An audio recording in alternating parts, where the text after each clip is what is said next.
Hi, everybody. This is Joy Lageray, and you're tuned in to Matured Musicians. And I'm not sure whether this is going to work today, but we're going to try.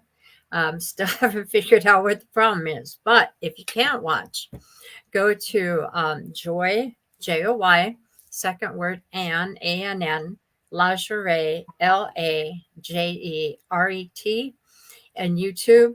Hit the search button, and it'll bring you to the live stream. So, with that, I want to introduce our guest today, which is Clinton Mullins. Hi, Clinton. Howdy. And give a shout out to my sponsor, Le Chasma Studio, which is owned and operated by Chad Christ in Edgewood, Washington. And he has a very collaborative, creative environment set up originally for drummers and guitarists. But since then, he's been doing other things, and he does produce my music. And I also know Jonathan Plum from London Bridges Studio, where Clinton is doing his work as well. Both great guys, both great studios. With that, we'll start. So, how did you get into the music business, and what was the first instrument you played, and what were your who were you inspired by, if anybody? So at an early age, I was really into Garth Brooks and country Ah, music. And yes. my brother had got a guitar for Christmas. This would have been in like the 80s and late 80s. And was trying to play it, didn't know how to play it. And he grabbed the guitar out of my hands and was like, "This is my guitar." And he smashed it. And that was my first time getting to see a smashed guitar. And it just blew my mind. It was amazing. But where I really got into the music scene was I was around 14, 15. I was watching bands like Soylent Green. I was really into Nirvana, being from Aberdeen, Washington. And I started playing guitar. And then I was in a band early on in high school in the late 90s called 40 Minus One. We were a Christian band. And our first name was Drained. And we basically played Nirvana songs about Jesus, is how I Did got my you? start. So you didn't smash any guitars, correct? Oh, I've smashed a lot of guitars, but I do have a new policy. If I break one, I give one away. So I call it the break one, give one policy if I smash one. Cool. I haven't smashed one in a few years, so I'm due to smash one soon, actually. We have a listener here, Rodney Landert from the Hot Rodsters band, his country band. He plays a lot of Charlie Daniel tributes in casinos, and he Nice. has a very country hot. Sorry for the pun, Rodney. Hot band. So if you ever get a chance to see him, he's a fiddle player and he does a good bang up job. He brings the audience to the table. So with that, let's continue on with your background. So you started with guitar, is that correct? I started with guitar, and then I moved to bass in my first band. So I started playing in this band in the late 90s. And then later on, we took a little break, and I played bass in a metal band, which we were a grunge band. Then I went to a metal band, and then I wasn't really happy with where I was at. This was about 2001, 2002. And so I hit up the singer from the band I was in high school, and I was like, "I really feel like your acoustic songs, if we made them a little metally and rock and loud with distortion, we could really do this new sound that was like kind of just happening." And so we started the band Gebular, which we played for 20 years. And I Ah, played bass for Gebular. And I was never a singer. I was always the bass player. And then in 2011, whenever I started going to college, I started going to SPSCC for my associate's degree. I ended up having at a Gebular concert. I had the Nirvana's original drummer, Aaron Burkhart, asked me to play bass guitar for his new band that he was starting. And this was during the whole time when it's still really popular, these tribute bands, these older bands coming together with different members. And I was like, well, I already play bass guitar for a band, but I'll play guitar because I want to play guitar in a band, right? cool. And so we started jamming. We played for about 2 years together, 3 years. We recorded a EP at Robert Lang Studios, which we were the first band in there since the Foo Fighters and Nirvana that had a Nirvana member. So it was like this Cool. big deal. Yeah. And anywhere we played in Seattle was packed, even though honestly we weren't that great. We were just basically getting drunk and partying with the crowd. And our second show, we had our singer was a bass player, and he didn't show up to our second show. And I was a huge fan of Nirvana, always have been.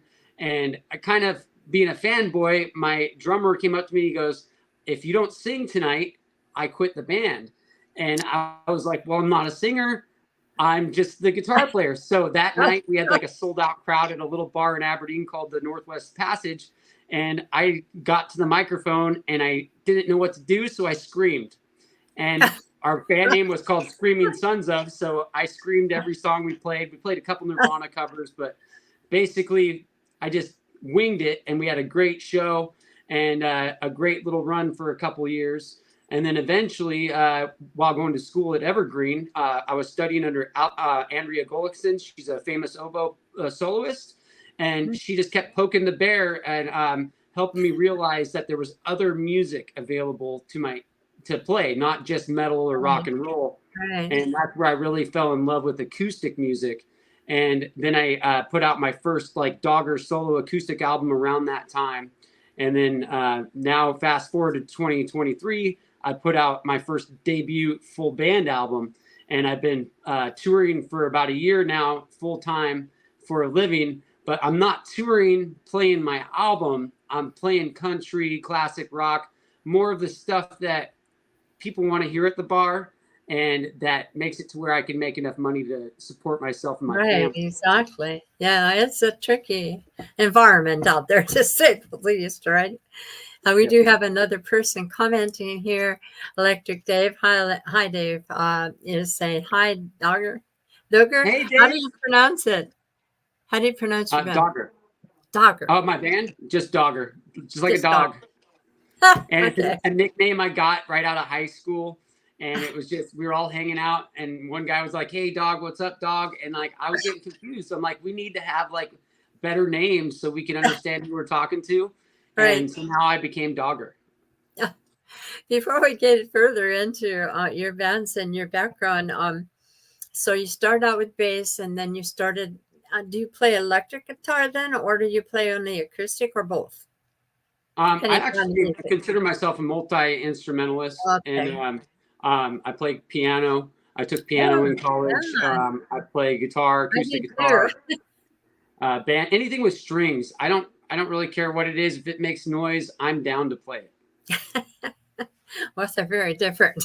It'd be kind of hard to lug a piano around from place to place, right? Although keyboards help. Yeah, it is. They are very heavy. Even the keyboards are. Yeah, mine I can't take out. I had a smaller one, but everything changes so fast in when it comes to keyboards and what they can do. I'm working on this song, and Chad Christ, who's sponsor here, also produced my music, and he started playing what sounded like a flute, like the American Indians or indigenous people use, and it sounded just like it. I was like, holy cow. So, okay, so now we have bass. Get any kind of guitar? I'm actually, so I'm endorsed by Cole Clark Guitars out of Australia. And that's my main acoustic guitar that I use when I'm out performing, because it's made with the Angel 2 that I use is made with a Australian blackwood. So you can smack it and do your drum beat with a looper, and it's not going to break on you. But like on my album, I used a GNL ASAT USA for Linton Deluxe 2021 model, and then I used a Martin. I can't remember exactly what it was. It was one of Jonathan's Martins. I used my Cole Clark, and I used a Les Paul. And I don't have it in the background because I was trying to cover my mess with my banner here, but I've got lots of guitars. I love collecting guitars. Can we see them? Are you able to use your phone to show us? Or? I don't want to show you my mess, so I'll just show you my Cole Clark. But that's the Australian one? Is that the Australian? Yeah, it's the Australian one. And basically the endorsement, I just get the guitar at cost. So it's not like I get a free guitar or anything, but it does save a lot of money. And then I have a collection of old USA guilds that I really like to use for like songwriting. And I just love music. So I feel like if the guitar is on the wall, I'm going to play it. And if it's in the case, I'm not. I got a few on mine too. Get it. And for amplification, I use Mesa Boogie dual rectifier, and I use Soldano amps on my album as well, and Orange. And then for when I go out and perform by myself, I use a interface like you would use to do a podcast. I actually used it for a podcast for a while, and I hook it up to a couple of QSC K12s, and then I have a couple K8s and a K10, and the K15s if I'm doing a bigger event. And I'm really into the live sound. I really geek out on it. It's a really expensive thing to get into, but I feel like if you can get the best sound quality as possible, it's worth it to do that. Absolutely. I agree with you. Sound is where it's at, especially today. So I'm not familiar with everything you're talking about because my husband's a sound man and he sets up the stage or whatever.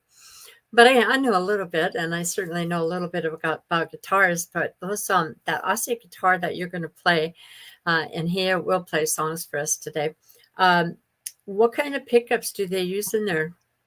Oh, so I don't know exactly how they do this, but that's what makes this guitar special, is it has 3 different pickups in it.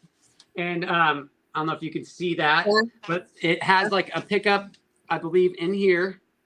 And then it has a condenser mic and then one other pickup. I'm not really sure how it works, but it has so many different options between these 3 different pickups that you're able to get a sound that's like no other guitar. And one thing I noticed when I go out and I perform with that guitar, people all the time, especially musicians, are like, what kind of guitar is that? And then I preach the gospel and I'm like, you need one of these. And they don't sound great unplugged. They work, but that's usually why I use my Guild when I'm riding. Right now I have a broken string on it, or that's what I'd be playing. But plugged in, they're phenomenal. They stay in tune. And they're, in my opinion, if somebody's looking for a new guitar and they're a performing artist, they're worth every penny. Even though they are a little more money, like this guitar is around $2,500. You might be able to find one for $23 used. I personally traded a USA Fender Strat that was worth about $2,500 for it. And it's just, for performing guitar, it's amazing. They can handle the cold, they can handle the heat. Where like I had a really nice Gibson. I left it in my car, got hot, it ruined it. I've left this in my truck all summer whenever I was touring, and whenever I'm playing, I leave my gear, and it's never had a problem. Have you ever toured in Australia, or is that? I have not toured in Australia. I have toured the United States twice. I've been to Mexico, but that was when I was younger. I did get to play some music, luckily. I would love to tour. For me, the problem with touring is financial. Since I do this full time for a living, I can't really afford to make those kind of trips yet unless I had one of my rock albums that I really am passionate about take off. And then the other part is when you do that, you're away from your family for 3 months. And so you just had a new baby, Harmony, right? Yeah, that's my new baby girl. She's not very old now. How many? About 5, 6 weeks? She's eight weeks old last Friday. 8 weeks. Gosh, it's that much time. I've had it since about 2007. And a good friend of mine that when I was younger in the 90s playing music with, it was his studio bass. So I've had a relationship with this bass since the late 90s. And it's just, I don't need any other bass when I have that bass. The only problem with these old vintage Carvins is they're a boat anchor. So they're literally really, really heavy. But for studio work or something, it works fine. So at this point, what wood is that made of? You said Seagull? Actually a Carvin. Oh. So now Carvin is under a different name, but Carvin is a USA brand from down in California. Okay. I believe they're called Kessler guitars now. Okay. They make amps. They made all types of guitars, high quality instruments. So what do you use for an amp for that bass? I have a Mesa Boogie, just like I do for the guitar, but it's the Fathom head, which Mesa got sued for right after it came out. So I have one of the original ones, and now it's called like a Carbine X5000 or something. I'm not really sure on the name, but they changed the name of the head. And then I have a 15410 Powerhouse cab, and I've had that for about 15 years, and it sounds great. And I had it refurbished one time, and I think that'll be my forever amp. I won't ever need another one. Smaller gigs, whenever I'm playing like a little bar, I have a little Ampeg where I just run my bass player through the system. But these days, I actually don't play bass. I have a bass player that I hire for my gigs, and basically we practice, figure out kind of what my vision is for songs, and then Right. he performs them. So you also a singer-songwriter, which I did not include in the advertisement. Sorry about that. Okay. And you have a new album coming out, but we will get to that later.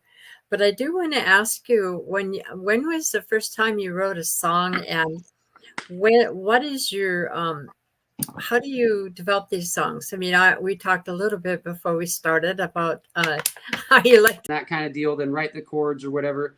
I just pick up my instrument. says Rodney. Well, I don't know about that, Rodney, but I'm working on it. Okay. Anyway, one of the things that I'd like to do at this point, I think we kind of drifted from where you started through the bands to your current band, Dogger. And is there anything more you wanted to say about that before we go on to hear some of your music? Yeah, I just put out my first debut full band album in July, and it's called Dogger Atomb. And the title track Atomb is, I'm not a very openly political person, but that's probably my only song where it's somewhat political. But it's more of an honesty type of deal that we're living in a very scary time and a very sad time. And so that was my way of maybe dealing with the anxieties that it gives us as having to sit and watch some of the things that happen in our world. Yeah. Or happening as we speak. Yeah. So I hope anyone watching can check out the album, because the album is really a reflection of me as an artist, from country music to rock to metal to grunge. It's really like a calico cat. There's Christian in there too. In that album, there isn't. I started as a Christian artist, and I would consider myself probably an atheist at this point in my life. Oh no. But you know what? I never met an atheist that started a war, but maybe there is. I mean, I shouldn't say that, but the atheists that I know, I just don't know that kind of people, so I don't know what they do. But for myself, I can know how easy it is to swing that way sometimes. Kind of fed up with some stuff, but oh well. I wanted to ask you a question before we move on to your music playing, and that was, did you really jump that high as in that picture? Yeah, I've got hip problems now. Oh my God. How high did you jump? I used to jump as high as I could whenever I could. That was like one of my things when I was younger. And how high? How high? Did you ever measure it? On that one picture, I know that the mic stands under my feet. Oh my God. I'm 6 foot, so. Oh. And I was a big boy back then. Like I'm under 200 pounds now, and in that picture, I'm probably about 250 to 240. So I was, most of my life I was around 300 pounds to 250 pounds. I was always a bigger boy. So I think that's why I have the hip issues I have today. It's a lot of dogger in the air falling down pretty hard.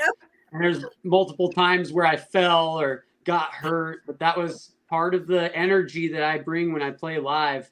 I really feel what I'm doing. Well, let's take out that guitar so we can feel a little something too. Okay, and this is a little more chill than the jumping music. So this first song I'm going to play is the 10th track on my new album. It's the most chill song, and it's called Riverbank, and it's about fishing with my grandpa. Oh, cool.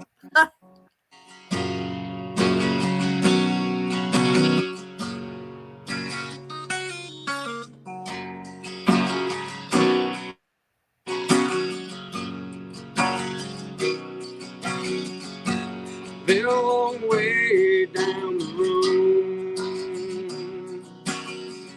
Never stayed in my lane, but always made it home. I can't see the find freedom far from home.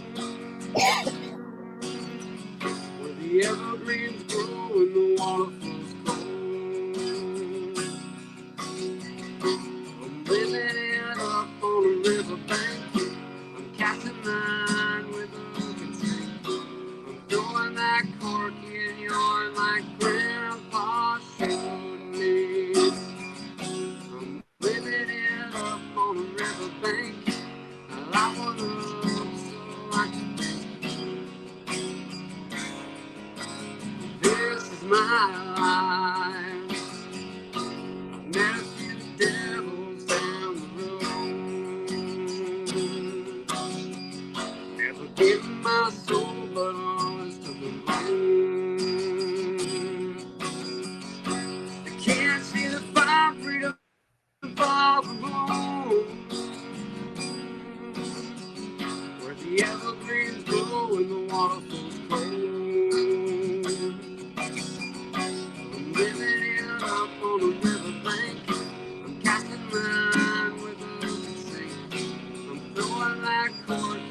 I want up so I can think.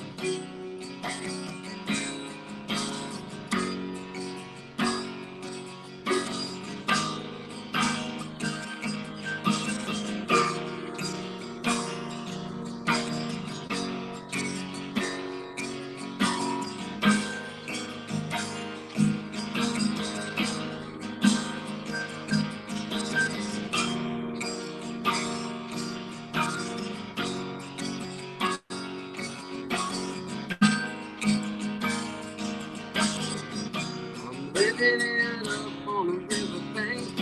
I'm casting line with a consent. I'm throwing that cork in yarn like Grandpa showed me. I'm living it up on a riverbank. I want up so I can think. This is my life. Bravo.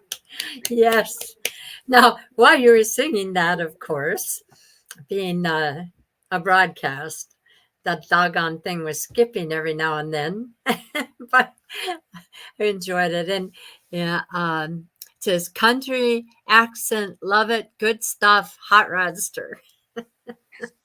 Thank you. How long have you been singing? Since 2000. Well, I've written songs when I was younger, but like actually singing, I would say 2011, out of key really bad, and then I learned to sing in key about 2015. Whenever I had it, my college instructor show me the sound of music and really show me a bunch of pointers. But I would say that I came out of my shell to where I'm at today this year. Really, this year has been my where I really felt like I found my voice. I had a lot of songs, but I really found my voice this year. Wow. And I'm I 40. understand that. It takes a while. I used to, when I took it in college, the instructor would make me stand in front of a mirror. If I didn't do it correctly, like if I wasn't where he wanted me to be in a song, he'd make me stand and look in this mirror and sing it looking at myself. And I was like, oh my gosh, I hated that. I tried to get it as good as I could because I didn't want that. So my instructor actually was like, if you want to close your eyes, and it helps you get into it. And ever since really, then, that's oh, wish I had that one. usually what I do, unless like if I'm at a show and I'm really in the performance mode, I try to give eye contact and give everybody everything I can. But sometimes for me, really finding where I'm at and like feeling the song, I close my eyes, wear sunglasses. I don't know if I do that or not. I never paid much attention. I think I have them open. So we are going to introduce the next song here, right? What is the next one you're going to play? So this is a newer song I've written this year. That song I wrote probably in 2019. And this one is called Monty Town. I live in a little town called Montesano. And when I go out and perform at different places, I change the song name to whatever town I'm in. So if I'm in Chehalis, it's called Chehalis Town. If I'm in Tacoma, it's Tacoma Town. Oh, yes. And it kind of makes it to where when I'm performing somewhere new, I'm able to get the audience in my corner because they feel like they're part of the song. Right, exactly. Yes. So this is called Monty Town, and it's about living in the small town that I live in. And I live on a few acres out in the country, and I wouldn't have it any other way.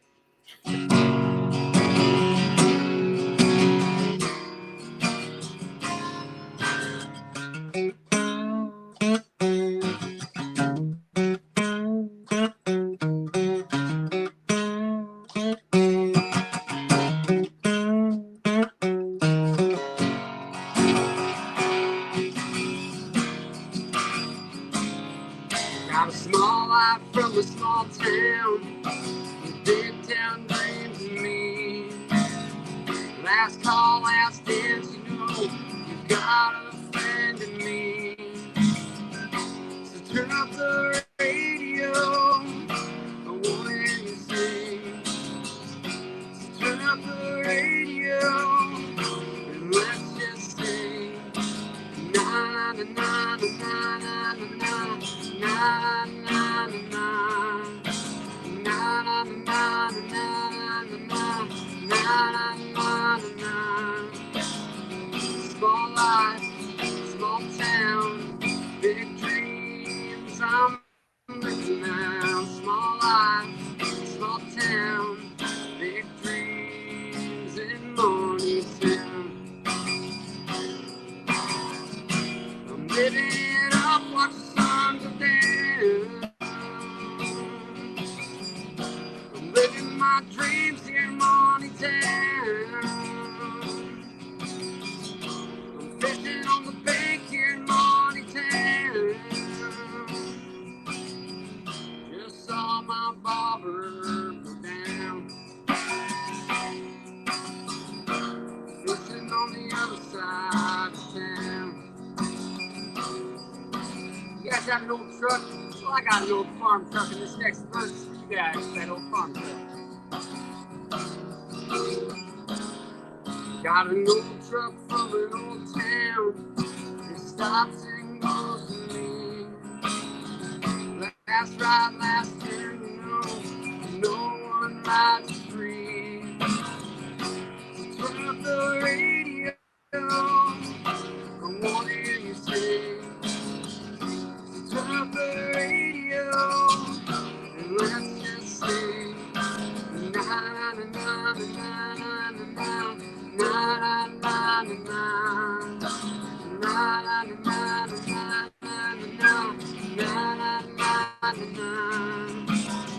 Small life, small town, big dreams I'm living now. Small life, small town, big dreams in Morningtown. Living it up in Morningtown. Fishing on the bank here in Morningtown. Saw my bobber go down. Fishing at Twin Rivers, Morningtown.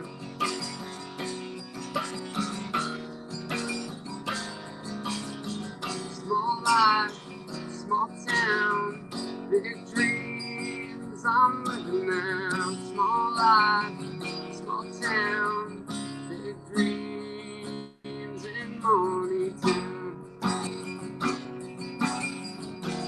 Watching the sun go down, living it up in Morningtown, where I lay my head in Morningtown. Just saw my bobber go down.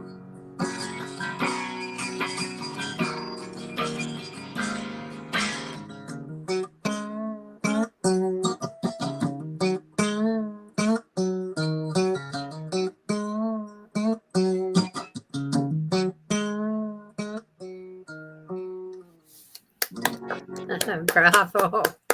Yeah, I like it. Thanks. And it's got a little bit of improv. So like after I sing the chorus, I kind of gradually been making that part up when I go play shows. And I really enjoy doing that because you kind of just get like a new feel every time you play it. Right. Absolutely. I love it. Thank you. So I just want to tell the people out there who may not be musicians, I mean, many of you are, at least people that have talked today, that this is an entirely different sound when you get it in a band. So when you've got a bassist and a drummer and you're playing this and whoever else you have in your band, it sounds totally different. And solo artists, really break it down to the bottom level of where it all is. And if it sounds good solo, it's going to sound fantastic live. And what I do to help with that too, because I get really bored easy, to be honest with music. It's like I always want to be doing something, having fun. And so you play the same song all the time. You're like, oh, well, I need to do something different. So I have a looper and I'll loop a bass track. I'll loop a guitar part and then I'll loop a little drum with my guitar. And then I'll play a solo to it. And then I'll go into the songs. When I play live solo by myself, it's, for me, I feel like it's one of my most entertaining things I do because it's really more free formed and more not too jammy, but a little bit of jam in there. Absolutely. I agree with you. We get a comment from Patrick from Dublin Abbey again, and he says, "Cool stuff, Dogger." Thank you. And Patrick's a pro. I mean, this man I watch on Facebook, he's always putting like poems in there. I don't know if you'd call them poems, but there's some interesting things that he writes. So it's that band, you have to hear it at least once in your life. Anyway, to move on, I think you had a third song. And to tell the people why I didn't bow out of this so you could see Dogger better, or Clinton better, is the fact that he asked me not to. And his screen, when I take myself out of the picture, it just doesn't show big enough. It shows the same as it is here. So that's the reason that's not happening. And we get your reaction this way, right? Yeah. Well, I'm kind of off in La La Land picturing what you're saying. So for my third song, something that really means a lot to me is my sobriety. And in February, I'll be 5 years sober from alcohol. Congrats. I know it's each their own. Thank you. But for me, as a former bar owner, whenever I was a bar owner for a while, it was called Dogger's Bar and Grill. I had for a few years before the pandemic.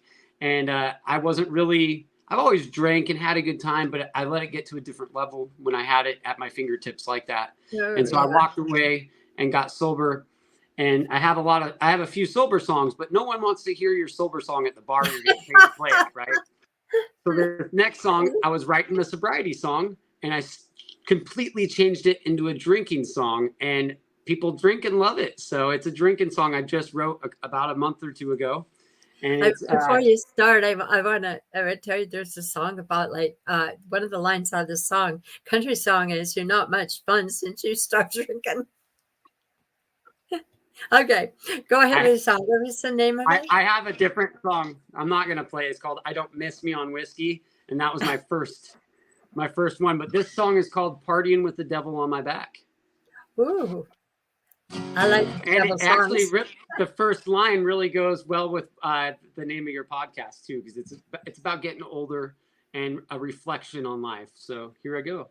All right. And I actually wrote it pretty much where I'm sitting, staring out the window right next to me. So staring out the window thinking where the years go, gone by fast, sometimes too slow. I spent my years drinking, going where the wind blows, gone by fast, sometimes too slow. I put the bottle down, change my life around. But first, bartender pour another round. Hate will sing a song while we drown. One shot, one beer, one ticket to hell.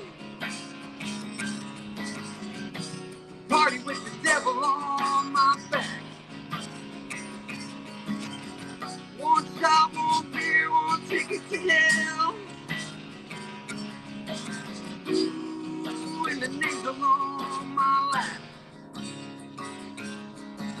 I'm staring out the window thinking where the years go, gone by fast, sometimes too slow. I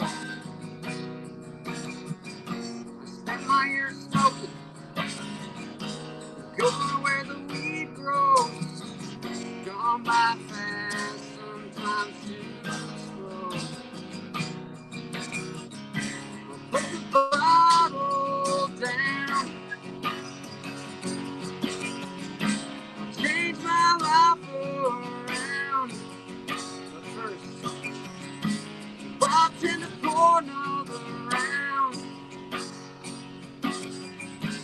Hey, let's sing a song while we drown. One shot, one beer, one ticket to hell. Party with the devil on my back. One shot, one beer, one ticket to hell.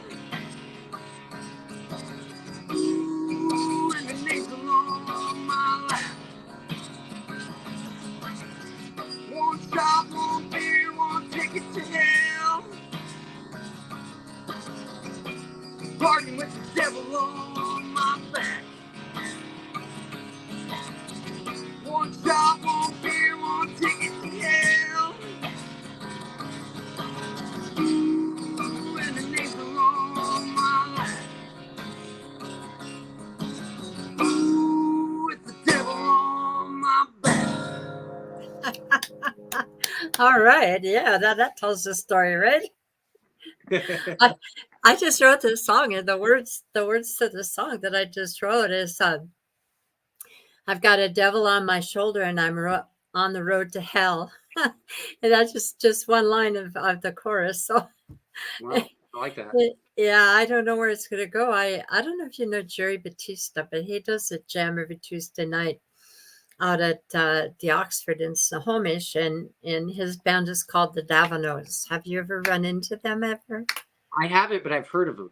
Yeah, he's really a great guitarist. So I asked him to write the music for it. I mean, I had music that I could have put in there, but I thought if I give it to him, it's going to be far more interesting. So anyway, we'll see how it turns out. So we have about 20 minutes, not quite 19 to be exact, in some seconds. And I wanted to know how people can find you. I know you. I thought you were on Reverb Nation. Is that correct?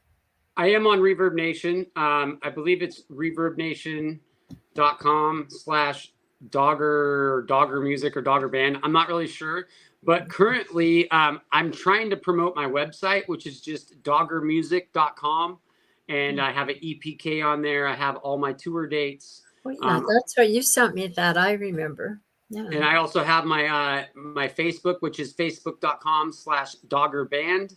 And I have all my tour dates on that as well. I do a lot on the Facebook because that's honestly how I do most of my booking is people will hit me up on there.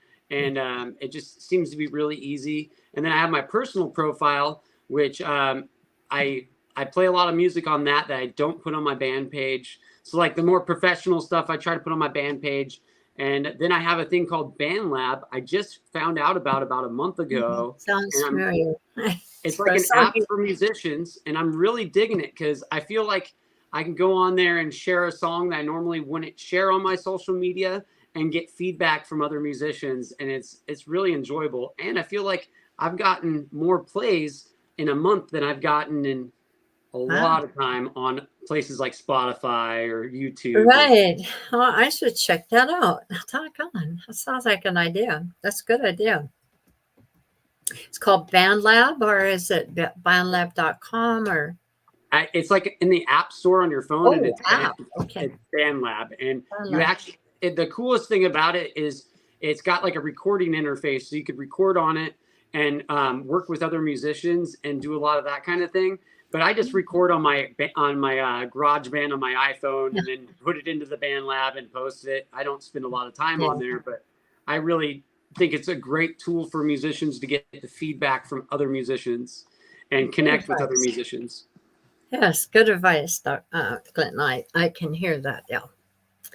So there's some questions that have been rolling around in my mind since we started this, and since I've never been to a London Bridge studio, and I love to do it because I like the drums he has, that drum setup he has there.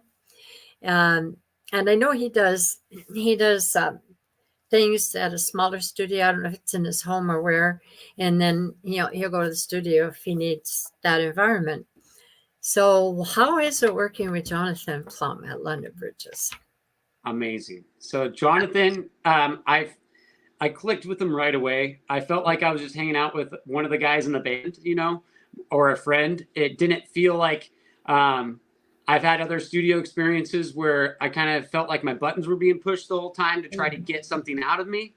Yeah. And I felt very comfortable, like I was hanging out with a friend. My favorite part about Jonathan is he saw what I didn't see in myself and what I was capable of without me understanding what I was capable of. Right. So, for instance, harmony. That's actually where my daughter got her name, is from my experience working with Jonathan. Great. Crazy. Yeah, harmony. But, that's cool. So when we were doing the harmonies on the album, I was like, well, I've done harmonies and it's just not something I'm good at. And I was like, not really interested in doing the harmonies. My bandmates were going to do them. And he's like, well, let's just try it and help give me the confidence. And also showed me how to do them correctly and really guided me through that process to where I feel like I came out of the studio a way better singer than I was when I went in. And then Wow. also with the songwriting and how my songs were, some of the songs were, Jonathan was to the point where he took some of the songs home and actually would work on them at home. He played banjo on my album. He played guitar on some songs. He sang some backup on some songs. He went above and beyond what my expectations. I didn't expect him. I more expected him to be, he's here, I'm paying him to record. He's recording, but he took my album on and as like more of a personal level and became a part of it. And it was beautiful. It was the best experience I've ever had in the studio. And I hope to be able to go in there and do it again. And just an incredible human and an incredible ear for music and understanding what works for him in the studio. And where I felt really lucky was some of my favorite albums. He was he helped record. Yes. So he helped record Alice in Chains' Just Dirt. Yeah. And all these albums I've listened to, you know, big influences on my life. And we're recording. He's like, well, did you like the harmonies on this song or that song on this album? I'm like, yeah. I love that song. And he's like, well, let's try it. And so I got to try these things that he did on these huge albums, and they worked incredible on my album. And I feel like if I went to somebody else and was produced by somebody else, I wouldn't have got the highest quality of album that I've got, because he was willing to, he understood what I was trying to do without saying, a lot of people in the past have told me, oh, well, you're playing in 7/8 or you're playing all these weird time signatures. Maybe you should try to, I feel like people have tried to dummy my music down. And he understood what I was trying to do and really helped me put it together in an authentic way that wasn't taking away from the art that I was creating. And that to me meant everything. I have that in Chad Christ, and we're kind of on the same beam of music. I mean, he just knows how to take what's in my brain and put it out, because I kind of go through everything with him. I mean, I don't like somebody taking over my music like that, and he doesn't. So I get it, and I can see that Jonathan is like that. I interviewed him here, so I got a feel for him. And he does another one for Casey Freedom. I don't know if you've ever met Casey, but when he started going along, I'd known Casey before and listened to him play in wineries. I think it was wineries. And oh my gosh, the difference between his music after he met Jonathan and start producing it is amazing, just amazing. So following up on that, what other advice would you like to give people out there that are listening to this today, based on all of the things that you've done with music, for, you know, starting out with a guitar and ending up playing bass, learning piano, and just studying music in college and everything else? There's got to be something turning in there. So yeah, I have a lot to say on this. The best advice I could actually give is it's going to be kind of a bunch of things in one. And to start that out would be health is probably the most important thing. Taking care of yourself. If that's education, practice. If you're not ready for your show, you're not going to be able to get the next show, because if you go make a fool of yourself or play at a certain level because you're not practiced, it's going to make it to where those avenues and opportunities won't open up. So self-care and self-love and the health aspect is probably the biggest thing that's important for me. I'm not for me personally, I believe that I am a practice musician. I'm not somebody who picks up an instrument and can just, some people can pick up an instrument and they can wail. They can just play a certain way and they were born with it. I'm a practice musician. That's not me. So I believe practice is number one. And if you want to do this full time, make it an 8-hour a day thing. I mean, practice your instrument for 8 hours. If that's playing for a couple hours, take a break, and working on the booking, and then getting back to it. It's not something that you can just pick up off the wall, play for an hour, and then try to book your shows for an hour and be like, you're going to get what you put in, is what I'm getting at. So to take it seriously and take it to the level of where you're able to provide for your family and do what I'm doing at this point in my musical career, I've had to put what I wanted to do on the back burner, per se, in the sense of I've had to learn what music works in the different places that are paying, so the small bars. If you play as a full band and a rock band, that's great. If you get a lot of people through the door and you're doing a door deal, you might be able to make enough money. But I would say learn the songs that people want to hear. If it's country, classic rock. And 5 years ago, I would have laughed to hear me say that, because I would have said I'll never play in a country song or a cover song. That was just not where I was. But I learned that that was something that I had to do. Also, before I started playing full time, if I wanted to be a musician or an artist full time, and this is goes to my dissertation for my master's, is which was how to make a living as an artist. You've got to be able to do more than perform the music. So you are now a teacher. You can teach guitar, even if it's basic. If you can play the chords, you can teach basic guitar. You could be a karaoke host. You could be an open mic host, which I'm an open mic host twice a week. That's a big portion of my income, actually. And there's other things besides going and playing the show to bring in income. And some people are lucky enough to have songs that sell and get passive income. That's my dream. I'm not getting that currently. I have a pro album out, and I think it's a matter of time for that to happen. But that's also because when I was younger, I recorded my own albums, and I didn't understand the importance of hiring somebody and spending the money to get that professional album. And the biggest thing for me is probably being sober. So, and playing with people that are sober. So if we're playing at a bar and I have musicians that play with me that do drink, and but they're not going to perform with me and be drunk at the show. Having a drink or two is one thing, but going to a show and getting drunk, as an old venue owner, I wouldn't want you back at my venue. I mean, unless you packed the bar and you made me some money. Yeah. I mean, what's the point of having somebody who's a liability on my stage? And if they leave and get hurt after the show, I'm liable for that. So the venue owners, they tell me all the time, because they know I'm an ex-venue owner, and they know that I'm sober, that I get told all the time how thankful they are that I don't get drunk while I'm playing. And they'll say, well, this person, I'm worried about booking them again, because last time they performed here, they were drunk and slurring their words, and I was worried about them, how they were going to get home or this or that. And it reflects onto the venue.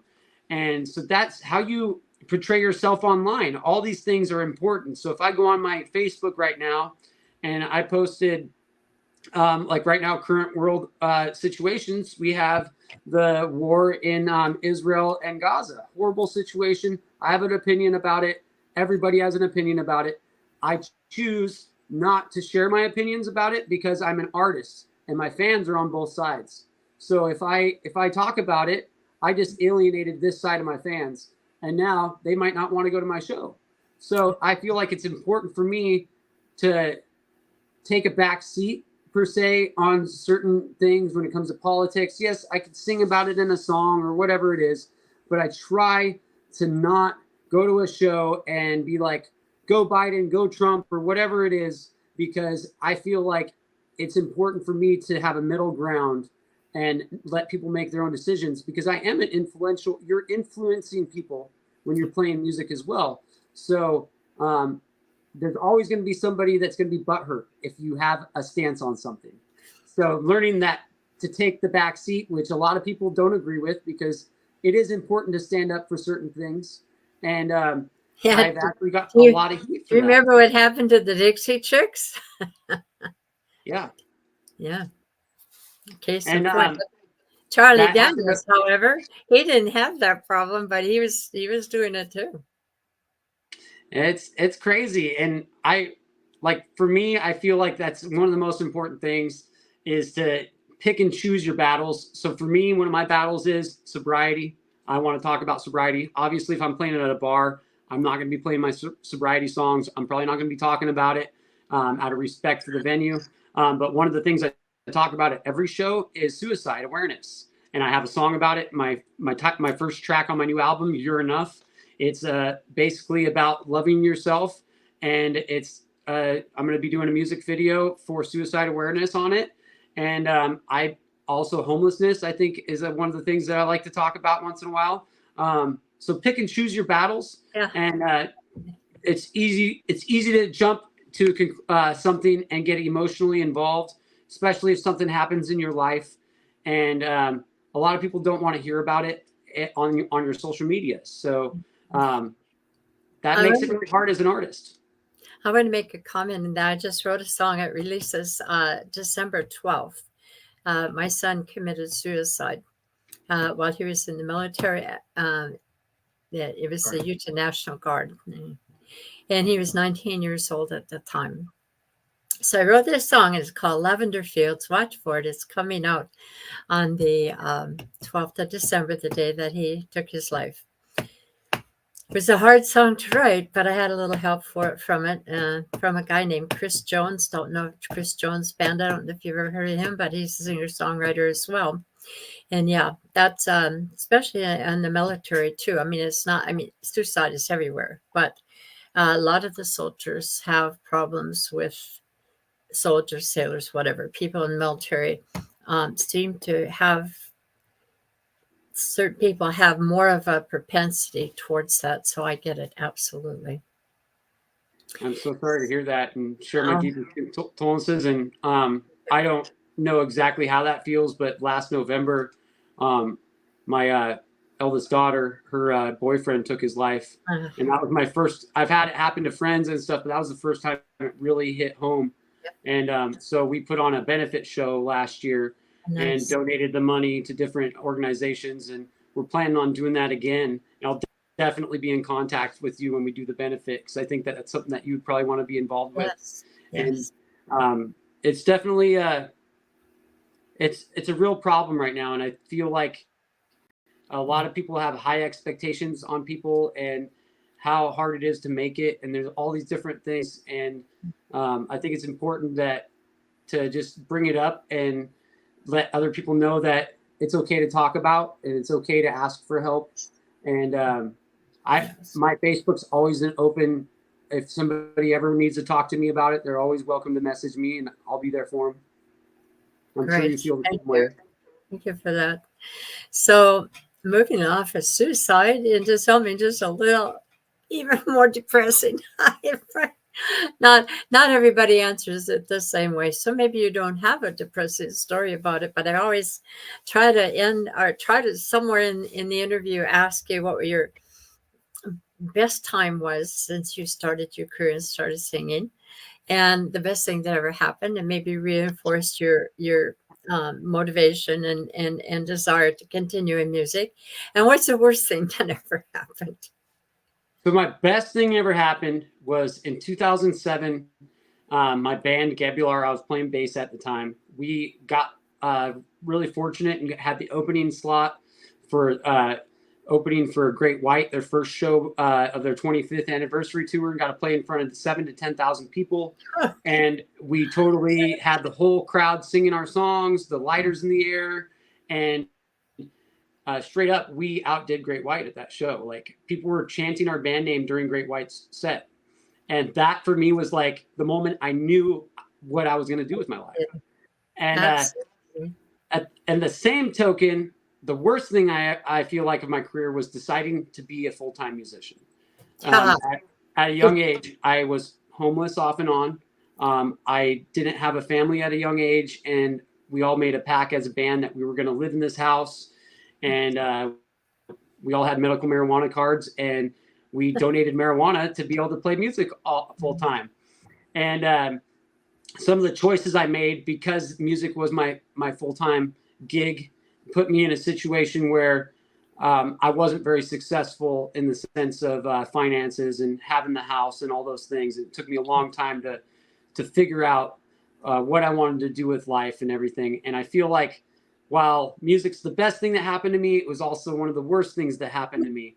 And probably the other one, just as I was playing, would be deciding to perform in the band Green Jello. I was a touring guitar player for the famous band Green Jello. They had a hit song called Three Little Pigs, and we got signed by Cleopatra Records, and they wanted to use one of my songs on their record. And just there was a lot of drama playing in that band. And while I got to play really cool sold out shows and it was a really good experience, I wish that I would have not chosen to perform with that band, because I feel like it's that band that it's my past. I can't take it away, and it's always going to be there. And that's probably one of my regrets on a band that I played in that I probably shouldn't have. Yeah. Yeah, I think a lot of us have had at least one experience similar to that. Anyway, it is now 1 minute past our hour, but I've enjoyed every minute of it. Thank you so much, Clinton, for being on the show and sharing your journey and all of the things that you've learned along the way. And I know that you've got many, many years to be in the business, and I hope that picks up for you and you can meet your obligations by being a full-time musician. So please go out, listen to him, buy your records, buy whatever you can to help artists out there live on what they make. It in the meantime, this is me signing off once again. Thank you very much for coming on our show, and let's let some months go by, and hopefully you'll come back again.